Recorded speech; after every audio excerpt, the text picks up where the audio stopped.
Hello, and welcome to Ingrid's Insights, a channel where we'll be reviewing some of my favorite television shows, YouTube videos, and movies. We'll be looking at these television shows through the lens of what it means to be human. The first one we'll be reviewing is The Ones Who Live, Episode 4, titled What We. So I'll be going more in depth about episode 4, What We, but I did want to start out with just giving some background about how I made my way to The Walking Dead. So I started watching The Walking Dead season 4, 4-ish. And then after I finished season 4, or as I was waiting, I started watching the previous seasons. And I would have to say that seasons 1 and 2 are among my favorite episodes.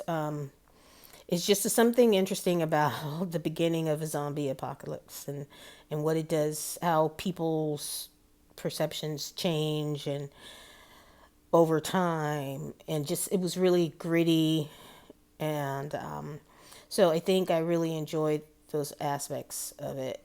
Just how are they going to navigate being humans in this situation that quite frankly is horrifying, and not just from the zombies but from what the humans become.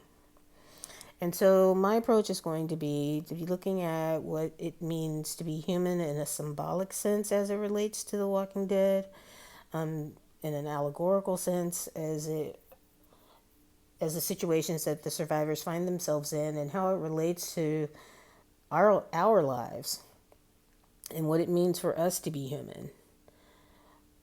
I was an English lit major, and it really is something that is close to my heart and interesting to me to think of characters' motivations and why they do what they do and how that relates to being a human being. And so, in season 6, Rick says, we are the walking dead. And I often think about that. Humans are walking around trying to, with this insatiable thing inside us, just wanting to live and feel and be, and it's never enough, and you got to figure out how to get away from being someone who's a walking dead and being someone who lives. So here we are. I wanted to briefly talk about the first 3 episodes. I won't go, I just want to talk about the titles. So the first one is titled Years. And Years gives us a timeline of what Rick and Michonne, but more specifically, what Rick has endured since he got to the CRM. And it's great because it's grounding, and it's very specific to Rick and what's going on with him and what happened over the years that he was there. So there's all those different segments and what's made him become the man that he is now. So now we're moving on to the next episode, which was titled Gone. So the second episode's title is Gone.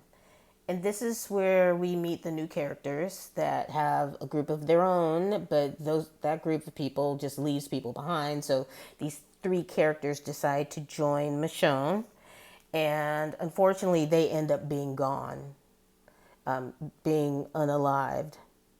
And so I also think that this relates to Michonne and Rick. Even though they're back together, they are no longer their former selves. So they need to say goodbye to who they once were. And that is episode 3. And altogether, the first 3 episodes form Years Gone By, which I really think is Rick and Michonne saying goodbye to their former selves, but also Rick needing to say goodbye to Michonne, knowing that she's not going to fit in and be safe at the CRM. And despite his efforts, he's not going to be able to do that. So that brings us to What We, which is the 4th episode that I will actually be reviewing in this video.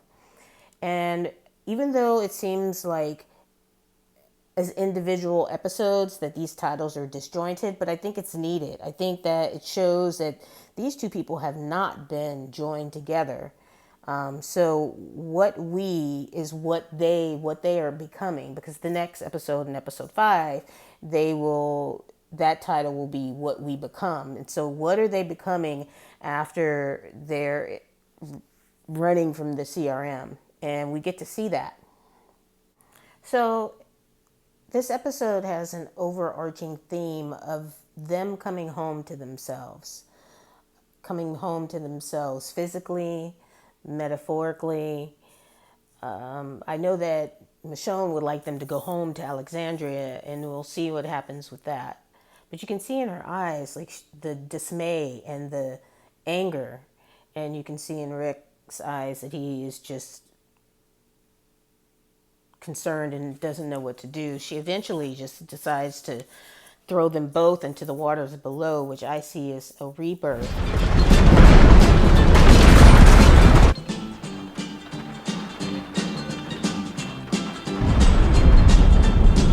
I'm coming home, I've done my time.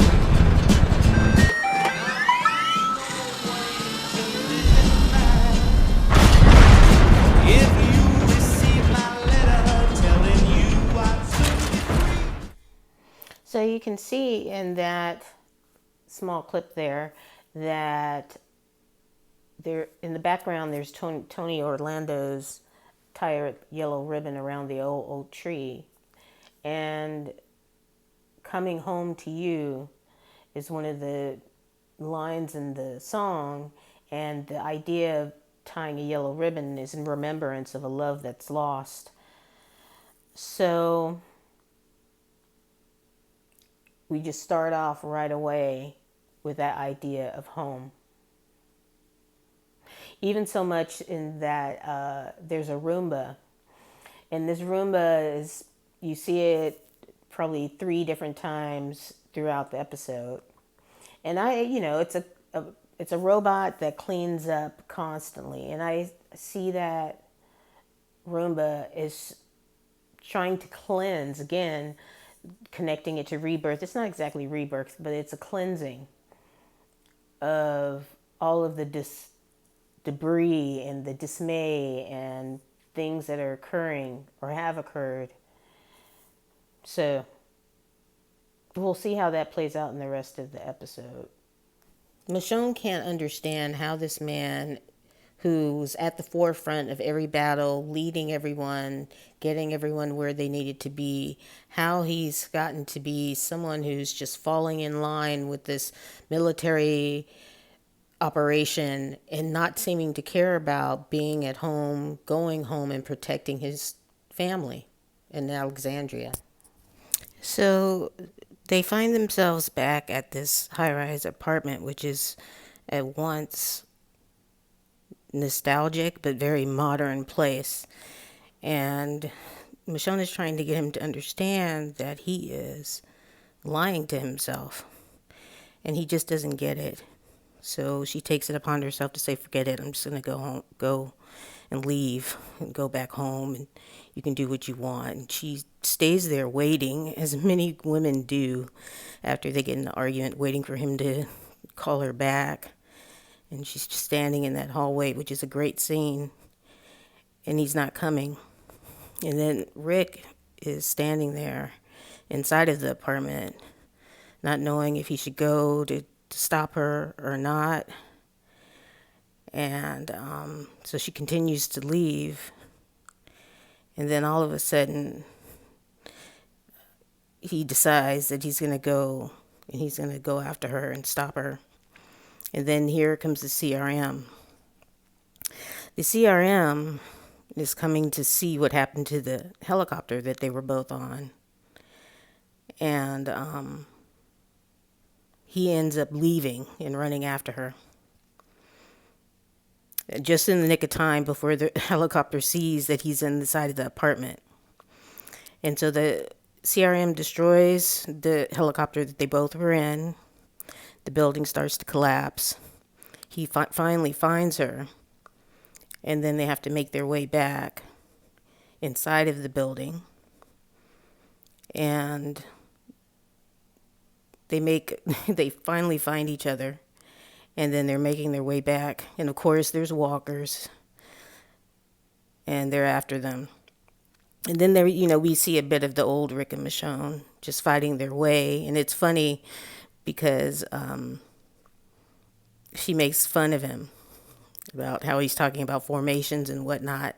She finds this letter, and it's a letter of the people that were in the building, and they're talking about how they're going to make this new world and create this safe haven.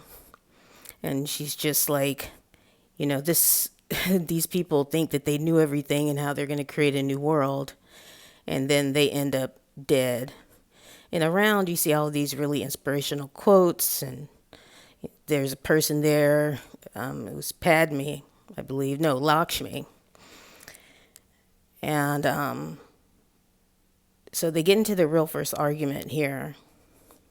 I mean, very in-depth argument inside this building's rec room. And then they realize that the building is starting to crumble around them. And she's talking about they really just need to get out of there and get back to Alexandria, to their home. And she's talking about how she had to leave her kids to come find him, and she can't understand why he doesn't have this urgency inside him to get home to his children. But she doesn't say children at that point. So he's telling her, you should just go back, and I'm going to go back to the CRM. And then they realize that they have to get out of there because, of course, their life is in danger from the walkers all around them. And again, they launch back into the old Rick and Michonne, working together, fighting together. And then we get this clip of this chandelier, this big one. It just falls down and traps Michonne. And she's telling Rick, just leave. There's no time. And he's like, there's no way I'm going to leave you. And things are getting dire. And she continues to say, just leave. There's no way. There's no time.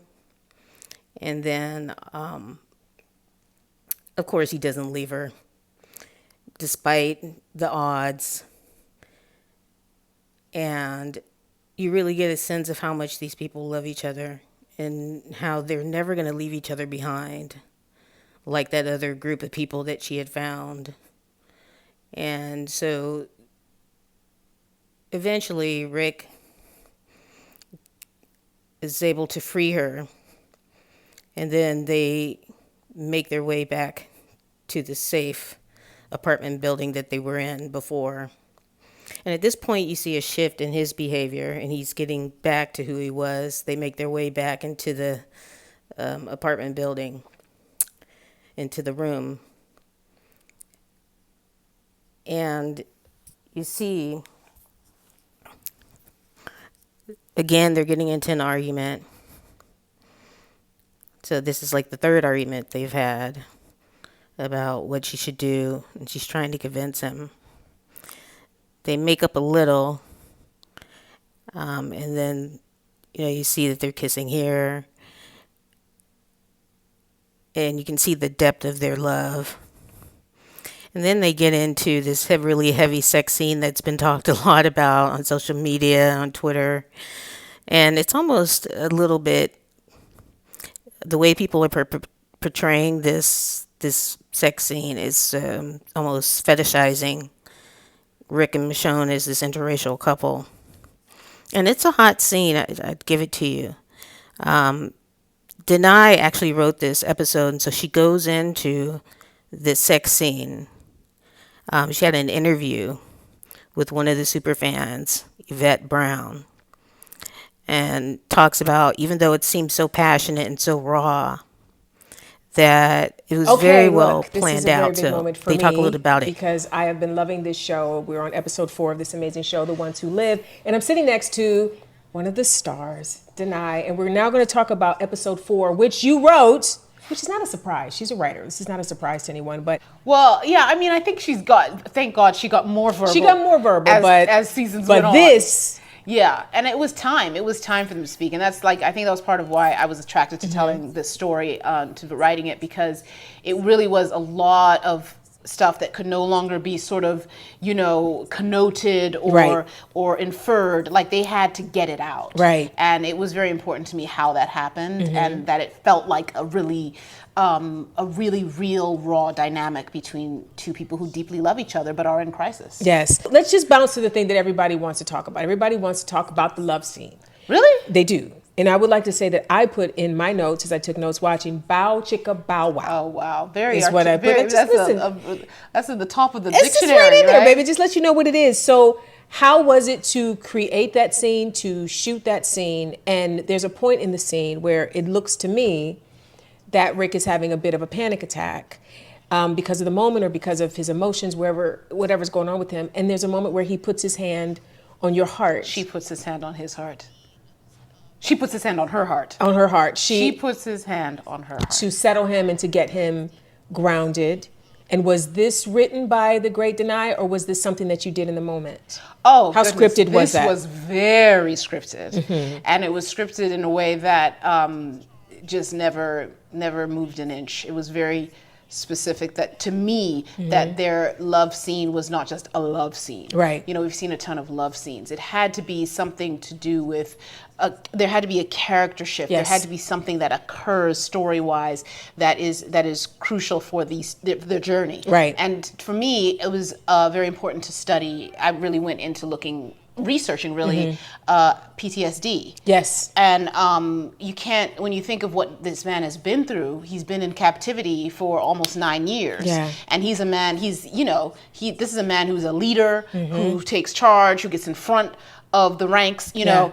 And so for him to be held back like that from those he loves, from those he seeks to care for, I mean, there's trauma in that. There's so much trauma. So I actually started to look at PTSD, and the VA website actually has this amazing resource, people talking about their journeys through it after serving the country abroad. And I mean, it's so I went into that. I walked Andy and Gimple through that as well, because I was explaining the whole journey that I was creating for Rick, which is one where that PTSD is something that you never self-diagnose it. Right. It has to be seen. The symptoms have to be like drawn out or drawn towards you for you to see this is what you're doing. Yeah. This is what this equates to. Right. And so that was something that she cannot figure him out. The whole episode, it's like, what is going on with this man? Why And are you still I cannot lying? understand him.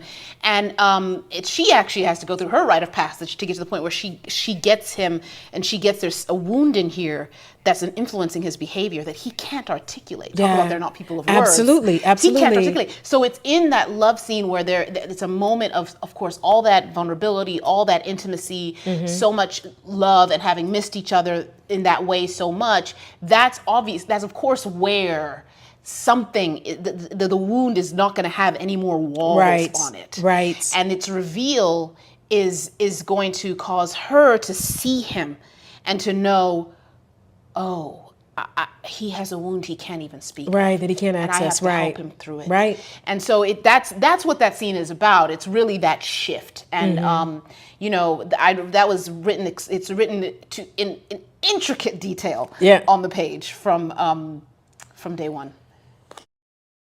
So we see here from the interview that this wasn't a gratuitous sex scene. This scene was really important to move the story forward. From someone who's suffered PTSD myself, I can tell you that the idea of being vulnerable and letting yourself go is a huge deal. So that whole sex scene with him at some point having that panic attack, you could tell that was him letting himself go, which he wasn't able to do all those 9 years that he was at the CERM. He had to put up these walls, and he says that he was afraid because he couldn't do it again. He couldn't allow himself to think of the past and think of his loved ones. You see here that she gives him the phone she had engraved that had Carl's picture on it, that he wasn't able to get one made because he couldn't remember anymore. So he had gone through this, I think it's disassociation, like just letting go not letting go of the past entirely, but like just blocking it out because he wouldn't be able to survive. So that sex scene, as much as it's been fetishized, was really important in showing how much they loved each other.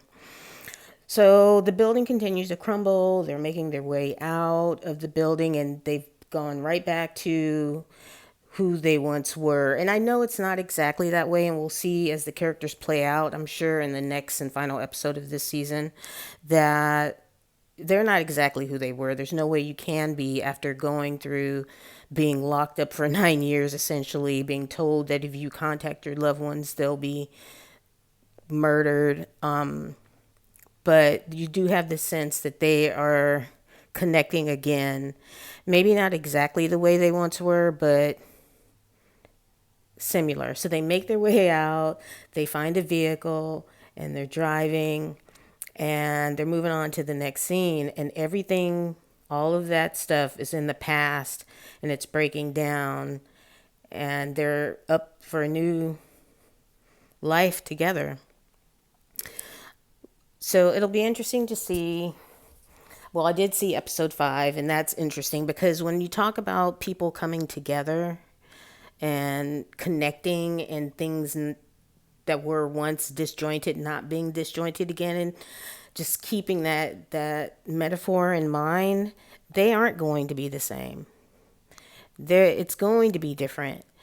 Things, and it's not just them. It's not just Rick and Michonne. It goes into the other characters as well. We see with Jadis, who's in episode 5, which I'll do in a different video, that she is in the process of who she's becoming. And is she going to be a villain, or is she going to be that person that she was she was trying to be in Alexandria, having a community of people that cared about each other and making the right choices and not killing each other, or not thinking that you'd have to kill other people, innocent people, just to survive. So if you've liked this video, please like, share, and if you've gotten to this point, you've gotten to the end of it, so I totally appreciate you. And I'll see you in the next video. Thank you for your time.